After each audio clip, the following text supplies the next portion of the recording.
안녕하세요. 사연 읽어드리는 필립입니다. 오늘도 어김없이 재미있고 감동스러운 사연을 들고 여러분께 찾아왔는데요. 그럼 오늘도 사연 들려드리겠습니다. 제 기억이 아직도 또렷한데 그날은 88 올림픽이 한창인 때였습니다. 7살이었던 저의 엄마가 실종되었던 시기였죠. 그날은 비가 억수처럼 쏟아지는 날이었고 개천에 물이 불어나 도로와 인도를 덮쳐 자동차가 지나다니지도 사람이 오가지도 않았답니다. 시골 마을에서 읍내에 있는 마을 금고까지 출퇴근하신 엄마는 그날 흔적도 없이 사라지셨어요.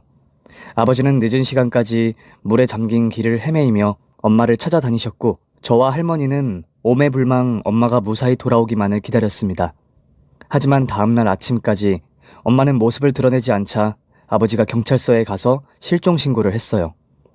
대대적인 실종 수사를 위해 수십 명의 경찰관이 개천을 중심으로 엄마를 찾기 시작했는데 나흘 동안 엄마의 작은 흔적도 찾지 못했답니다.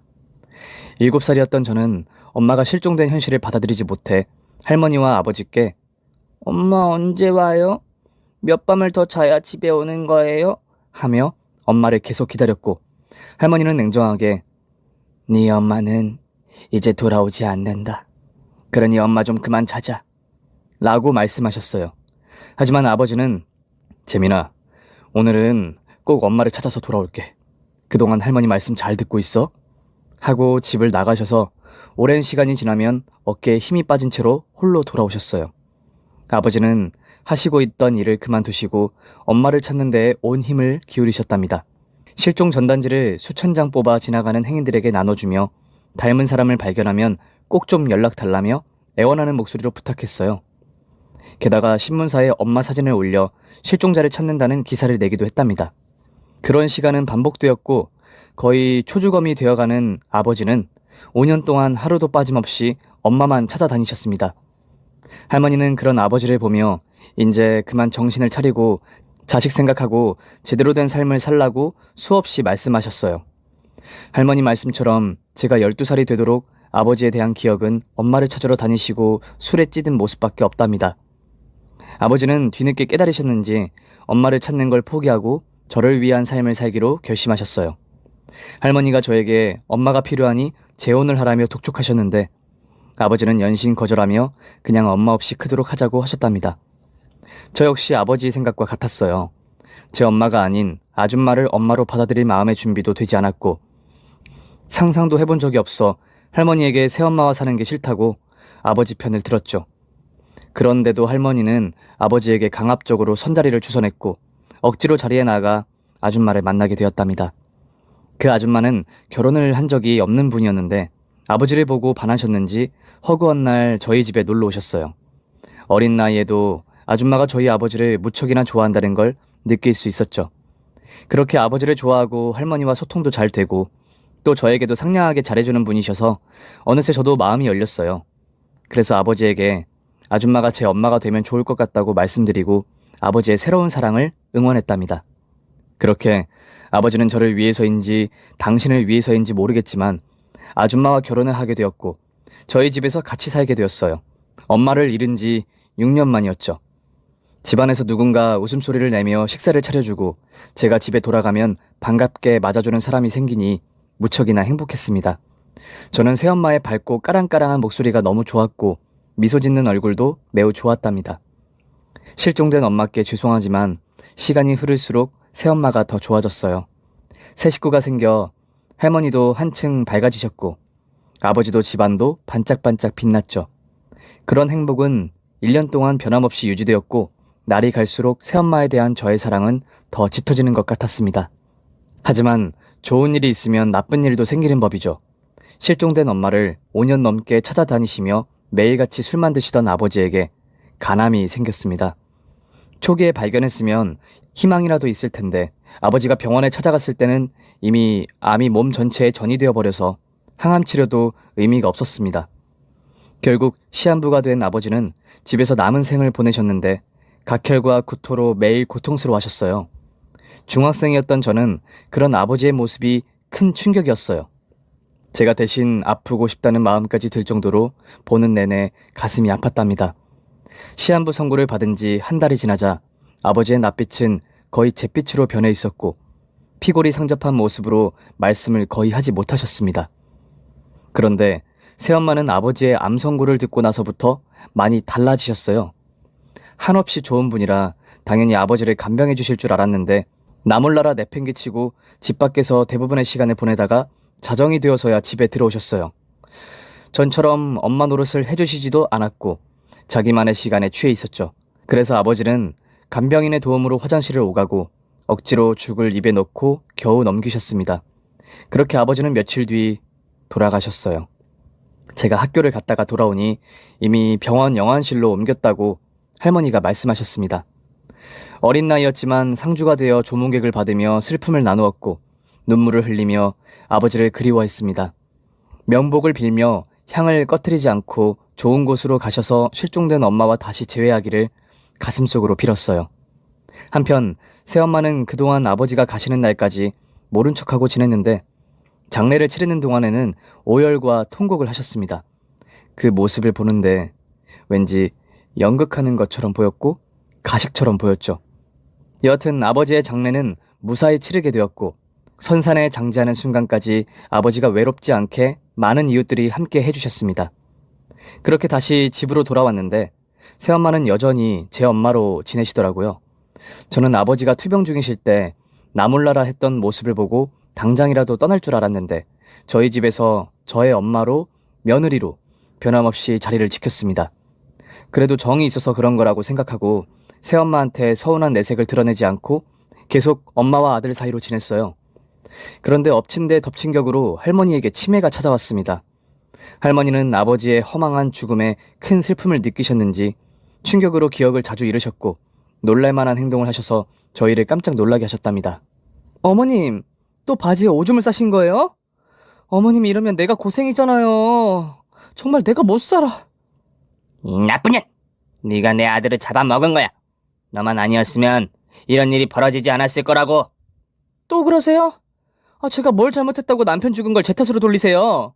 그만하시고 얼른 일어나세요. 속옷 갈아입혀 드릴 테니까 말 좀 들으세요. 고얀 년! 내 아들과 며느리를 죽게 만들고도 순탄한 삶을 계속 살 수 있을 것 같으냐? 하늘이 천벌을 내릴 거야.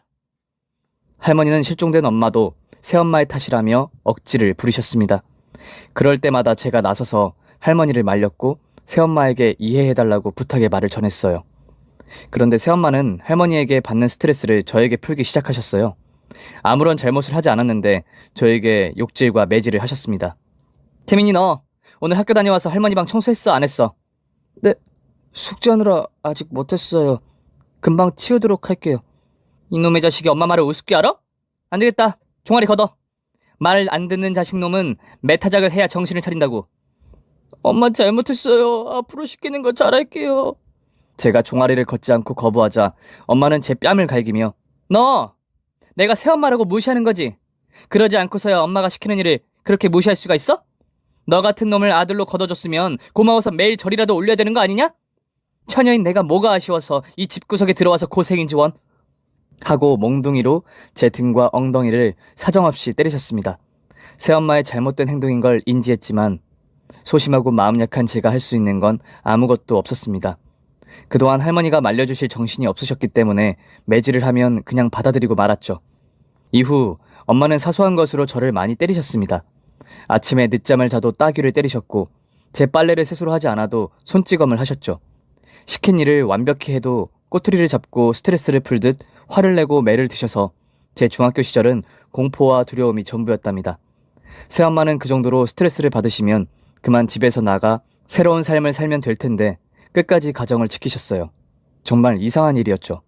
그렇게 고등학교를 올라가자 새엄마의 학대는 줄어들긴 했지만 일주일에 한 번은 꼭 손찌검을 하시며 저를 지옥 속에서 나오지 못하게 하셨습니다. 결국 고등학교를 졸업할 때까지 집에서 새엄마와 치매든 할머니와 같이 보냈어요.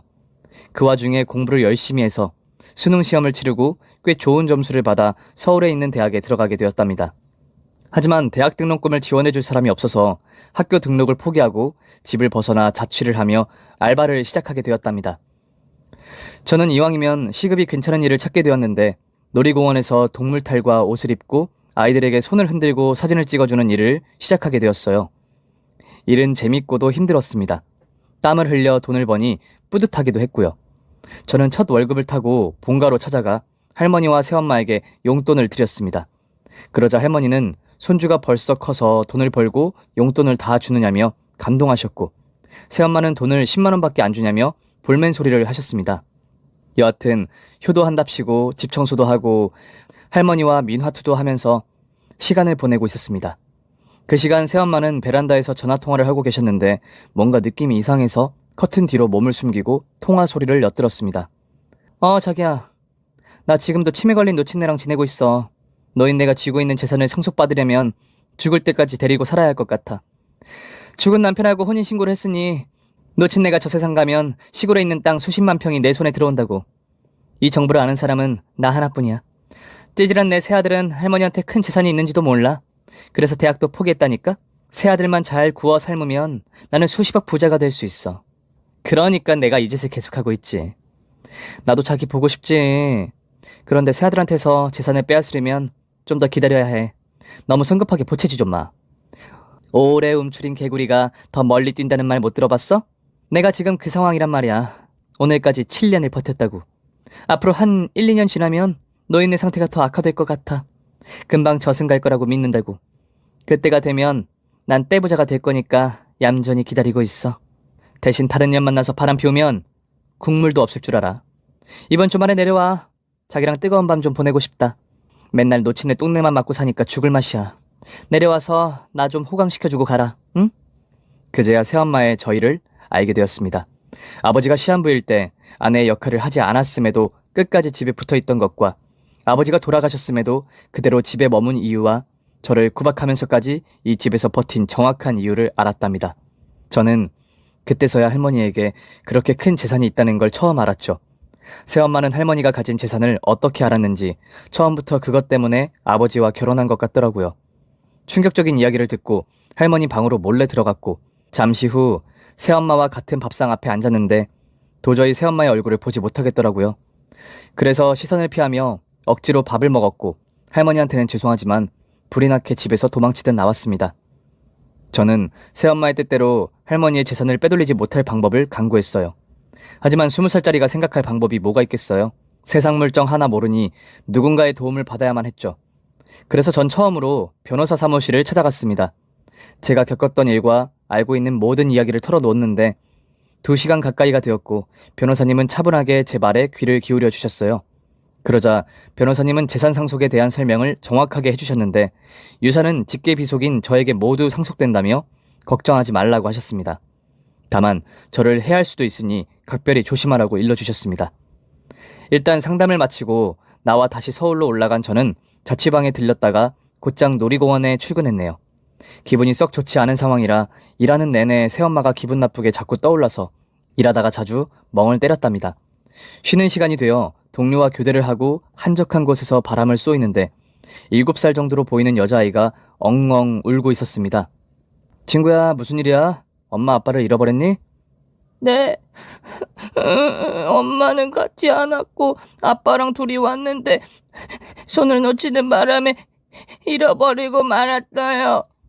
걱정하지 마. 삼촌이 아빠를 찾아줄게. 삼촌은 여기 놀이공원에서 일하는 삼촌이야. 저는 울고 있는 소녀의 손을 잡고 미아센터로 데려갔답니다. 거기서 아이가 울지 않도록 인형놀이를 하며 웃음을 찾게 해주었고 소녀의 아빠가 나타나기를 기다렸어요. 이윽고 미아센터의 문을 열고 아빠로 보이는 사람이 들어서자 소녀가 달려가 그분한테 안기더라고요. 아빠 어디 갔었어? 나 무서웠단 말이야. 그런데 저기 삼촌이 나를 구해줬어. 좋은 삼촌이야. 내가 소개해줄게. 희민아, 아빠가 미안해. 정신이 없어서 우리 딸 손을 놓치고 말았네. 그래도 이렇게 다시 만나게 되어서 천만다행이다. 저기 삼촌이 우리 희민이를 구해줬다고? 그럼 고맙다고 인사를 해야겠네. 그렇게 말하면서 저에게 다가와 고개를 숙이며 감사 인사를 전했습니다. 정말 고맙습니다.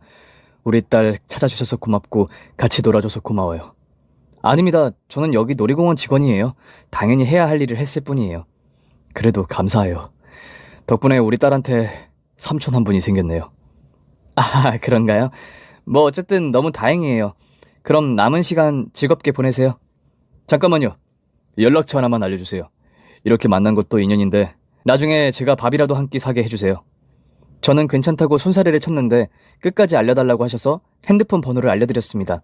그리고 며칠 뒤 소녀의 아빠가 저를 정식으로 집으로 초대했어요. 저는 부담스러워서 연신 거절을 했지만 집요할 만큼 연락을 자주 하셔서 못 이기는 척하고 초대해주신 집으로 향했답니다.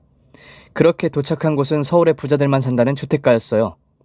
소녀와 아빠가 사는 집이 얼마나 으리으리하고 아름답던지 이런 집에서 살면 얼마나 좋을까 하는 생각이 절로 들었답니다. 이윽고 초인종을 울렸더니 소녀의 아빠께서 직접 나와서 문을 열어주셨습니다. 와주셨네요. 정말 고마워요.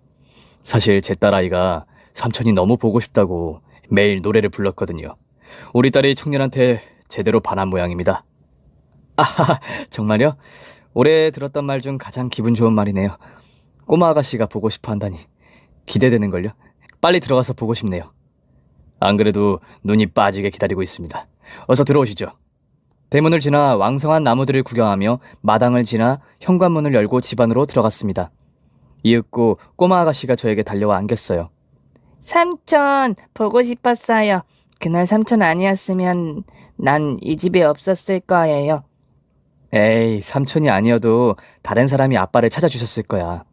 그래도 난 삼촌이랑 놀았던 게 좋았어요. 잠시 아빠를 잃어버려서 다행이라는 생각까지 들었어요. 삼촌도 저랑 놀아서 재밌었죠. 그럼 너무 재밌었지. 희민이처럼 예쁜 꼬마 아가씨랑 좋은 추억을 만들어서 너무 좋았어. 그렇게 희민이와 저는 오래 껴안고 있다가 거실로 들어가서 희민이 엄마를 처음 뵙게 되었어요. 그런데 제 눈앞에는 희민이 어머님이 아닌 14년 전 실종되었던 저의 엄마가 서 계셨습니다. 안녕하세요. 우리 희민이랑 인연이 되어주셔서 정말 감사해요. 어, 엄마? 제가 입이 떡 벌어지게 놀라며 엄마라고 말했더니 희민이 부모님이 화들짝 놀랐습니다. 네? 엄마라뇨? 저기 혹시 성함이 이진숙 씨 아니신가요? 아, 아닌데요. 제 이름은 박은비라고 해요. 그런데 엄마라고 하신 것 같은데 혹시 엄마를 잃어버리셨나요? 아, 이런. 제가 실수를 했네요. 죄송합니다. 오래전에 실종된 저희 엄마와 너무 많이 닮으셔서 제가 착각한 모양입니다. 놀라셨죠? 제 사과에 희민이 엄마는 괜찮다고 하며 그런 과거가 있어 참으로 안타깝다고 하셨답니다. 희민이 아빠 역시 제 어깨를 두드리며 재민 씨, 유감이네요. 엄마를 잃어버리셨다니. 정말 안타까워요. 그런데 어머님이 제 아내를 많이 닮은 모양이군요. 라고 위로의 말을 전했습니다. 네, 닮은 정도가 아니에요. 너무 똑같이 생기셨습니다. 아무리 세월이 오래 흘렀어도 엄마의 얼굴을 하루도 잊은 적이 없어서 엄마는 단번에 알아볼 수 있거든요. 하지만 오늘은 제가 착각했어요. 희민이 어머님이 제 엄마일 리가 없잖아요. 아이고, 얼마나 많이 닮았으면 그런 착각을. 모쪼록 재민 씨 어머님을 꼭 찾으시길 바랄게요. 혹시 제가 도울 일이 있으면 얼마든지 말씀하세요. 아닙니다, 아버님. 오늘 초대해 주신 것만으로도 큰 영광이에요. 그리고 사실 저희 엄마는 비가 억수같이 쏟아지는 날 밤에 강이 범람해서 실종되셨어요. 아마 살아계시지 않을 겁니다. 제 말에 두 사람은 크게 놀라며 안타까워하는 표정을 지었습니다. 저는 괜히 분위기가 어두워진 것 같아 다시 밝은 표정을 지으며 희민이를 안고 놀기 시작했고 희민이 부모님은 주방으로 가서 음식을 준비해 주셨답니다. 그렇게 맛있는 식사를 하며 희민이를 주제로 많은 대화를 나누었고 모처럼 좋은 기운을 얻고 돌아가게 되었어요. 하지만 걱정되는 게 있다면 희민이 어머님이 괜히 저 때문에 기분이 언짢았을까봐 걱정되었죠. 하지만 저에겐 더 큰 걱정이 있었으니 바로 새엄마의 계략대로 치매가 걸린 할머니를 구워 삶아 재산을 빼앗을 수도 있다는 것이었습니다. 저는 2주에 한 번씩 본가에 내려가 할머니가 정신이 돌아오는 순간을 기다렸어요. 그런데 할머니는 제 정신인 적이 한 번도 없어서 변호사 사무실에 모시고 가는 걸 번번이 실패했습니다. 변호사님이 할머니 정신이 있으실 때 새엄마에게 재산 한 푼도 안 준다는 걸 공증 받아두자고 하셨거든요. 혹시나 모르니요. 새엄마는 여전히 날이 서 있는 태도로 할머니를 대했고 저에게 같은 태도로 일관했네요. 그렇게 한 달이 더 지났는데 제 마음속에는 온통 걱정뿐이었습니다. 새엄마에 대한 저희를 알고 있는 데다가 할머니를 직접 모시고 있지 못해 너무 죄송한 마음이었죠. 그런 제 심정을 알았는지 희민이 아버님께서 전화를 주셨습니다. 재민씨, 그동안 잘 지냈어요? 네, 덕분에 잘 지내고 있습니다. 희민이도 잘 지내고 있죠? 그럼요. 여전히 재민 씨를 보고 싶어 합니다. 저 재민 씨, 아무래도 저희 집에 한번 더 와주셔야 할 것 같아요. 아, 저도 그러고 싶은데 요즘 일도 바쁘고 집안에 일이 있어서 찾아뵙기가 힘들 것 같습니다. 아, 물론 바쁘시겠죠. 그래도 꼭 한번 들려주세요. 저희가 긴히 드릴 말씀이 있습니다. 저는 무슨 문제가 있느냐고 물었는데 그런 거 없다며 밥이나 한 끼 같이 하자고 말씀하셨어요. 아버님 목소리에 근심이 있는 것 같아 거절하지 못하고 조만간 찾아가겠다고 대답하고 전화를 끊었습니다. 이틀 뒤 놀이공원에서 탈 알바를 끝내고 희민이 집을 서둘러 갔습니다. 저녁 시간이 한참 지나서 괜히 저 때문에 식사를 미루고 있을 것 같았기 때문이었죠. 이윽고 어두운 저녁에 도착해 초인종을 눌렀고 변함없이 희민이 아버님이 나오셔서 저를 반겨주셨습니다. 간단히 안부와 인사를 나누고 집 안으로 들어갔는데 어쩐 일인지 희민이가 집 안에 없었어요. 아버님, 희민이는 어딜 갔나요? 꼬마 아가씨 보려고 한달음에 달려왔는데 바쁜 일이라도 있는 건가요? 아, 재미씨. 희민이는 잠깐 제 어머니 댁에 맡겼습니다. 오늘은 재민 씨를 중요하게 할 말이 있어서 불렀거든요. 중요하게 하실 말씀이요? 혹시 제가 무슨 실수라도 한 건가요? 아, 지난번에 희민 어머님께 저희 엄마라고 해서 화가 나셨어요? 그렇다면 사과드리겠습니다. 어머님 어디 계시죠? 재민 씨 오기를 오매불만 기다리고 있었어요. 그리고 재민 씨 사과할 일은 없습니다. 여보, 이제 나와봐. 아버님이 큰 목소리로 부르자 희민이 어머님이 나오셨는데 눈가에 눈물이 주렁주렁 매달려 있었어요. 무슨 이유로 그러시는지 감이 잡히지 않았답니다. 재민아. 네? 내 아들 재민아. 이게 무슨 상황인지 가늠되지 않았습니다. 분명 제 어머니와 이름도 다르고 저를 알아보지도 못했던 분이 갑자기 아들이라고 부르는 이유를 모르겠더라고요. 어머님, 갑자기 아들이라뇨? 재민아, 엄마 맞아. 내 이름은 박은비가 아니라 이진숙이야. 며칠 전에 기억이 돌아왔어. 네? 지난번에는 기억을 잃었다는 말씀이 없었잖아요. 어머님, 이게 다 무슨 상황인지 모르겠어요. 제가 연신 갸우뚱하며 적응하지 못하자 어머님이 설명하기 시작했어요. 내가 기억상실증에 걸린 건 사실이야. 무슨 이유인지 몰랐지만 병원에 입원한 채 깨어났었지. 그때 아무런 기억이 나지 않았어. 네 아빠도 너도 말이야. 그런데 내가 입원한 병원에 원장이라는 분이 내 아버지라고 했어. 그분은 당신의 죽은 딸을 대신해 기억을 못하는 날 딸로 받아주신 거야. 아버지는 내가 병원에 입원해 있는 동안 경찰에 신고해 가족을 찾아주려고 했는데 내 신분을 알 수 있는 방법이 없어서 가족을 찾지 못했대. 오갈 데 없는 나를 받아주신 아버지는 내가 끔찍한 사고를 당해서 기억을 잃었다고 하셨지. 난 그 말을 믿고 그분의 집으로 들어가 살기 시작했어. 박은비라는 이름으로 말이야. 그리고 지금의 남편을 만나 결혼하고 가정을 꾸렸단다. 그런데 얼마 전 네가 다녀간 이후로 사라진 기억이 조금씩 나기 시작했고 며칠 전에 완전히 기억이 돌아왔단다. 난 하늘이 두 쪽 나도 재민이 네 엄마가 맞단다. 정확한 설명을 듣자 이해가 되었고 아무 말 없이 엄마를 안아드렸습니다. 그리고 얼마나 많은 눈물을 흘렸던지 제 어깨와 엄마의 어깨가 흠뻑 젖었어요. 그렇게 엄마와 희민이 아버님과 식사를 시작했고 제가 어떻게 살아왔는지에 대한 긴 이야기를 펼쳤습니다. 아버지가 엄마를 찾아 헤매던 5년 넘는 시절과 재혼, 그리고 투병과 죽음, 또 새엄마의 구박과 현재 할머니의 재산을 가로채려고 하는 것까지 하나도 빠짐없이 털어놓았답니다. 그러자 엄마는 심각하게 고민하시더니 희민이 아버님과 할머니를 몰래 데리고 나올 방법을 생각하셨어요. 여보, 당신이 여행사 회사를 하고 있으니 무료 여행권을 지급해주는 게 어떻겠어요? 그럼 재민이 계모가 상간남과 여행을 떠날 거 아니에요? 그 사이에 우리가 시어머니를 모시고 있다가 제정신이 돌아오면 유산을 재민이한테 증여하면 되지 않겠어요? 그런 방법이 있었네. 세상에 공짜 싫어하는 사람이 없으니 분명히 여행을 갈 거야. 아마 재민 씨한테 연락해서 대신 할머니를 모셔달라고 할 거야. 두 분의 작전에 저는 혀를 내두르고 말았습니다. 이야, 정말 그렇게만 된다면 새엄마가 원하는 대로 되지 않겠어요? 정말 고마워요, 엄마. 그리고 아버님, 고맙긴. 내 처의 아들인데 당연히 도와줘야죠. 만약 일이 틀어지더라도 내가 비싼 변호사를 선임해 재산을 지켜줄 테니 너무 걱정하지 말아요. 며칠 뒤 엄마의 남편이자 희민이의 아버님이 우편으로 무료 여행권을 보내셨습니다. 무작위 추천이라는 편지 내용을 적어서 말이죠. 그러자 새엄마는 미끼를 덥석 물었고 저에게 연락해 할머니를 며칠 모셔달라고 했답니다.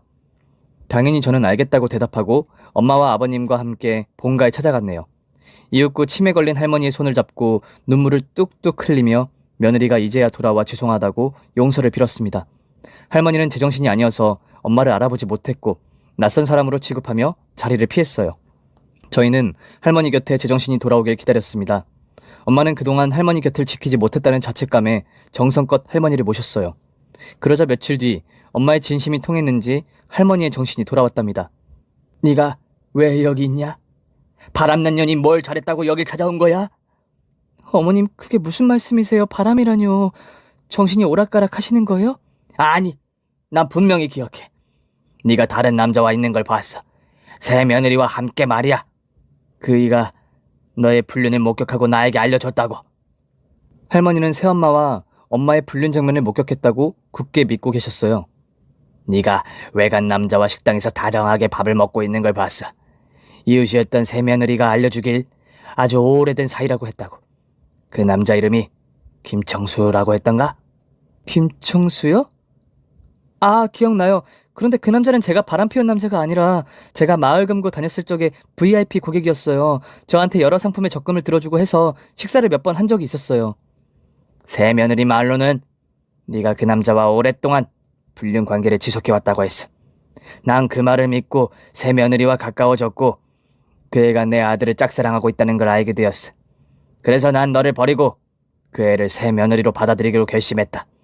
그래서 네가 실종된 날 내가 널 개천 근처로 유인했고 새 며느리가 널 개천으로 밀어버렸어.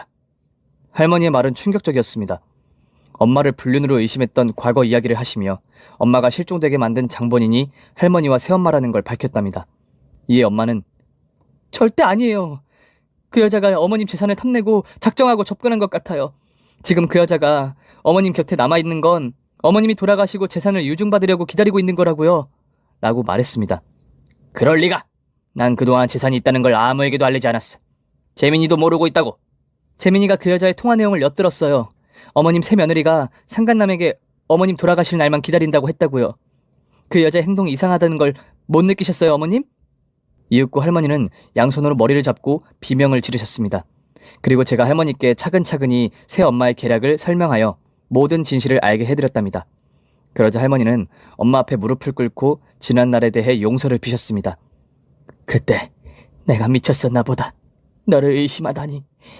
그것도 모자라 널 죽이려 했다니. 나 같은 년은 천벌을 받아도 재미냄이야. 생각해보니 새 며느리한테 모든 걸 속고 너에게 그런 짓을 한 것 같구나. 그날 이후 나도 마음이 편히 지낸 적이 없었어. 네가 죽은 줄 알고 매일 악몽에 시달리며 살았지. 그런데 이렇게 살아있었다니. 너무 고맙다, 혜미야. 내가 많이 원망스럽지. 죽을 날이 가까워지고 있으니 지옥에 가서 벌을 받으마. 어머님, 전 어머님을 원망하지 않아요.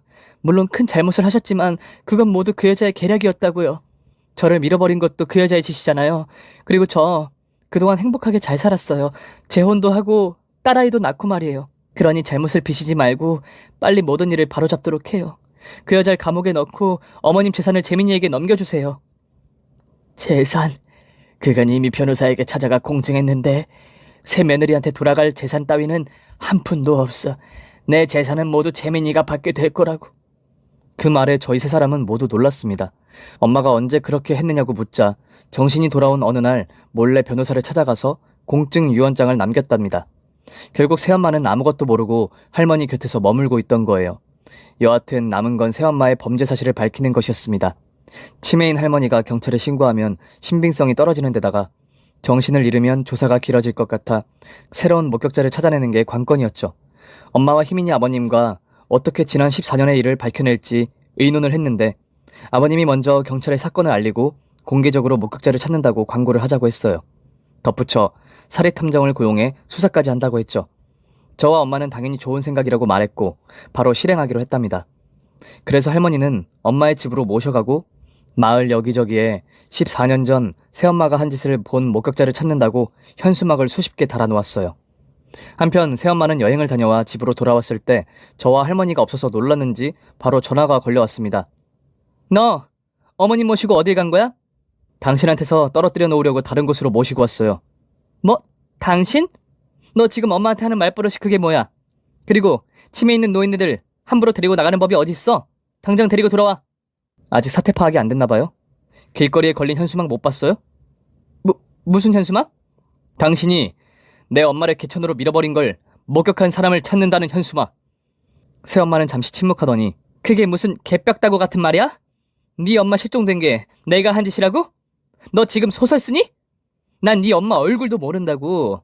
하며 시치미를 떼더군요. 그래서 할머니가 정신이 돌아와 모든 걸 실토했다고 말했고, 피해자인 엄마가 제 옆에 있다고 일러주었죠. 경찰에 신고도 했고 사립탐정을 고용해 사건을 조사하고 있다는 걸 알렸더니 흥분한 목소리로 자기는 절대 그런 짓을 한 적이 없다고 소리쳤습니다. 그래서 전 모든 진실이 밝혀지기까지 얼마 안 남았으니 그동안 몸조리 잘하고 기다리라고 전해주었죠. 공소시효가 1년이 남았으니 똥줄 타면서 지내라고 덧붙였고요. 그날 이후 사립탐정이 마을 사람을 대상으로 조사를 펼쳤는데 아쉽게도 목격자는 나타나지 않았습니다. 하지만 현상금을 크게 내건 현수막을 보고 전화 한 통이 왔어요. 그녀는 새엄마의 지인이었다고 하며 범죄 현장에서 멀지 않은 곳에 있었다고 했습니다. 현장을 목격한 걸 안 새엄마가 돈으로 입막음을 했었다고 진실을 말하더라고요. 그 당시 상황을 정확하게 기억하고 있었고 새엄마에게 돈을 받을 때 나중에 필요할지도 모른다는 생각으로 음성을 녹음해 두었다고 전했습니다. 판도라의 상자가 열리는 순간이었죠. 저희는 증거를 준 목격자에게 현상금을 건네주고 녹취록을 받아 경찰서를 찾아갔고 정의 실현 앞에 한 걸음 다가서게 되었네요. 저는 이 모든 과정을 새엄마에게 전화해 알려주었습니다. 당신 지금 똥줄 타고 있지? 우리 엄마를 해하려고 한 짓이 언제 들통이 날까 걱정하면서 말이야. 공소시효가 15년이라 1년만 있으면 법적 처벌을 받지 않아도 되어서 마음 놓고 있었지? 그런데 지금 우리한테 좋은 소식이 있어. 물론 당신한테는 나쁜 소식이겠지. 14년 전 당신이 목격자에게 돈을 주고 입막음을 하려 했다는 증거를 찾았어. 당신 목소리가 범죄를 말하고 있더라고. 아주 자세하게 말이야. 설마 그년이? 당신이 말하는 그년이 우리가 찾은 목격자겠지. 그 여자가 당신과 만나 돈을 받고 입막음하는 대화가 그대로 담겨있는 녹취본을 주더라고. 세상에 영원한 비밀이 있을 거라 생각했니? 어때? 이제 좀 겁이 나나? 재민아, 그만해라. 이 엄마가 그때는 제정신이 아니었어. 심신미약 상태였다고. 내가 널 키워준 은혜를 생각해서라도 여기서 멈춰라. 너와 나는 엄마와 아들 사이잖니. 엄마와 아들? 말 같지 않은 소리 집어치워. 당신은 우리 가정을 파탄냈어. 엄마를 사라지게 했고 아버지를 병들어 죽게 만들었어. 게다가 나를 학대했어.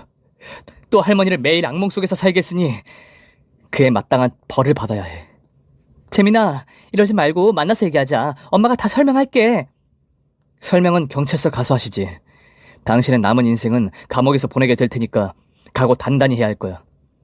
저는 새엄마의 이어지는 목소리를 무시하고 전화를 끊어버렸습니다. 그리고 엄마와 희민이 아버님과 같이 경찰서에 찾아가 새엄마의 범죄 사실을 알렸고 곧 영장이 발부되어 형사들이 새엄마를 체포하러 갔답니다. 그런데 어디로 도망갔는지 집안에도 없고 마을을 샅샅이 뒤져보았는데도 새엄마의 흔적을 찾지 못했다네요. 그렇게 며칠 동안 새엄마를 찾아다닌 형사들은 허탕만 치고 말았는데 함께 범죄를 공모한 새엄마의 상간남을 먼저 구속시켰습니다. 그리고 얼마 뒤 새엄마를 찾게 되었는데 발견된 곳이 마을 개천의 끝자락에서 시신으로 발견되었습니다. 십수년간 계획했던 범죄가 발각되어 감옥에 갈 신세가 되어서 극단적인 선택을 하고 만 것이죠. 살아있는 채로 천벌을 받기가 무섭고 두려워서 그랬는지 자신에게 스스로 벌했는지 모르겠지만 그렇게 생을 마감하고 말았습니다. 물론 새엄마의 장례를 치러주는 사람은 아무도 없었답니다. 이후 저는 할머니의 집을 팔고 그 마을에서 떠나기로 했어요. 아무래도 그 마을에서 계속 지내는 건 할머니에게 힘들었을 테니 이제라도 다른 곳으로 모실 생각이었죠. 그런데 할머니는 당신에게도 큰 죄가 있다며 저와 함께 사는 삶을 거부하셨습니다. 할머니는 요양원에 가시겠다고 고집을 부리셨어요. 감옥살이를 해야 하는데 요양원에 가게 되어 미안하다며 사죄를 하시며 말이죠. 저희는 이를 말리다가 끝내 수긍하게 되었어요. 그리고 저는 할머니의 재산을 미리 받아서 큰 부자가 되었습니다. 땅을 팔고 서울에 올라와 대학 공부를 했고 괜찮은 대학을 나와 사업을 시작했죠. 일은 대박이 날 정도로 성공한 건 아니었지만 나름 자부심을 가질 만큼 탄탄한 회사가 되었답니다. 또한 엄마와 자주 왕래했어요. 동복 동생인 희민이와 새아버지로 받아들인 희민이 아버지와도 끈끈한 관계를 이어갔답니다. 희민이는 저를 삼촌이라고 불렀다가 오빠라고 부르기 시작했고 여전히 저를 기다리는 어여쁜 아이였네요. 지금 글을 쓰고 있는 시점은 20년이 지났습니다. 제 나이 42살이 되었고 부모님 두 분 다 칠순에 가까운 노인이 되셨어요. 제 사연은 여기까지 쓰는 게 좋겠네요. 오래된 이야기를 꺼내봤는데 여러분들이 재밌게 들어주셨으리라 믿고 이만 글을 줄일게요. 세상의 인연은 쉽게 끊어지지 않는 법인 것 같아요. 다들 좋은 인연을 잘 이어가시고 행복하시길 바랍니다. 안녕히 계세요. 오늘의 사연이 재밌으셨다면 구독과 좋아요를 꼭 눌러주세요. 그럼 저 필립은 다음에 더 기가 막히고 충격적인 사연을 들고 돌아오겠습니다.